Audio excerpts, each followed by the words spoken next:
মহান আল্লাহ তাআলাকে নিয়ে কটূক্তি করার কারণে যে আবুল সরকারের বিরুদ্ধে আলেম সমাজ সহ সারা বাংলাদেশে তৌহিদি জনতা জেগে উঠেছে, এই তৌহিদি জনতাকে প্রতিহত করার জন্য বাংলাদেশে এখনও কিছু নাস্তিক আমরা দেখতে পাচ্ছি যে আওয়ামী লীগের আমলে যেমন ছিল মুনতাসির মামুন আর ছিল শাহরিয়ার কবির, বর্তমানে আমি দেখতেছি ফরহাদ মাজার আরেক শাহরিয়ার কবিরের অবস্থানটা দখল করতে চাচ্ছে। তারা এই যে আবুল নাকি বাবুল, সে মেট্রিক পাস না সে 5 পাস কিংবা সে সারাদিন মদ্যপান করে সারা রাত মদ্যপান করে সে অস্থিরতা করে, এটা নিয়ে আমাদের দুঃখ না। দুঃখটা হলো সে মহান আল্লাহকে নিয়ে কথা বলেছে যে আল্লাহর জন্য এই দুনিয়াতে আমরা আসছি এবং আসতে পেরেছি, এই পৃথিবী মহান আল্লাহর সৃষ্টি। সে আল্লাহকে নিয়ে যে অস্থির নোংরা কথা বলেছে, বাংলার মাটিতে তার কঠিন শাস্তি হতে হবে। এই জন্য আগামী রবিবার আমি ফরহাদ মাজারকে 2 নম্বর আসামি করে এবং আবুল সরকারকে 1 নম্বর আসামি করে আমরা মামলা দায়ের করব। আমরা ইসলামী মূল্যবোধে বিশ্বাসী যারা, এই বিষয়টা আমরা ছেড়ে দিতে চাচ্ছি না।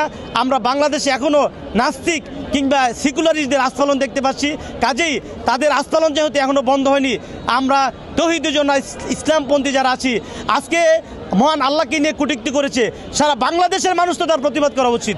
কিন্তু দেখা গেছে কি, যাদের ভিতরে আলেম আছে, যারা কোরআনটা মুখস্থ করেছে, যারা আলেম ওলামা, তারাই শুধু এর প্রতিবাদ করেছে। এখন আলেম ওলামাদেরকে বলা হচ্ছে ধর্মানন্দকে আমরা ধর্মকে ভালোবাসি, আল্লাহকে ভালোবাসি, এটা কি ধর্মানন্দ? আর কেউ আল্লাহকে গালি দিবে, ইসলামের বিরুদ্ধে কথা বলবে আর তার পক্ষে নেওয়া কি এটা সুন্দর ব্যবস্থা? এটা কি স্মার্টনেস? না, আমরা বরঞ্চ অকৃতজ্ঞ। মুসলমান হওয়ার সত্ত্বেও এদেশের 85% মানুষ মুসলমান হওয়ার সত্ত্বেও আমাদের অন্তর কাঁপে না। আমরা মুনাফিক হয়ে গেছি, আমাদের অন্তর জালেম হয়ে গেছি। আমরা মহান আল্লাহকে নিয়ে কটূক্তি করার পরেও কিন্তু আমরা কি করছি? আলেম সমাজকে তিরস্কার করছি এবং ভৎসনা করছি। আমরা অসুস্থ হয়ে যাচ্ছি। এই মাদকাসক্ত মাদকে পড়ে এই সুশীল সমাজ যারা বলেন আজকে আলেমদের সমালোচনা করছেন, আমি মনে করবো আপনারা মাদকাসক্ত। এই রাতের আধারে মাদক খেয়ে আপনারা সুস্থ মস্তিষ্ক হারিয়ে ফেলছেন। এই জন্য আলেমদের বিরুদ্ধে বিষেধাজ্ঞা করছেন। আমি প্রত্যাশা করব এই 85% মুসলমানের দেশে আসুন আমরা ইসলামের পতাকা তলে আসি। আপনি যত ইসলামকে দূরে সরে রাখতে চাইছেন, ততই কিন্তু অশান্তি অস্থিরতা বিরাজ করছে।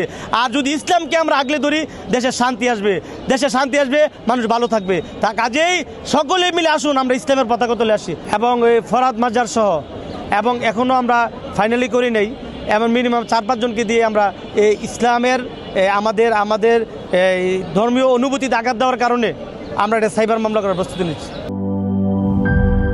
4 গুণ শক্তিশালী এনজাইম ও অধিক ফেনা সমৃদ্ধ অরিক সিলভার ওয়াশ মাত্র 70 টাকায়।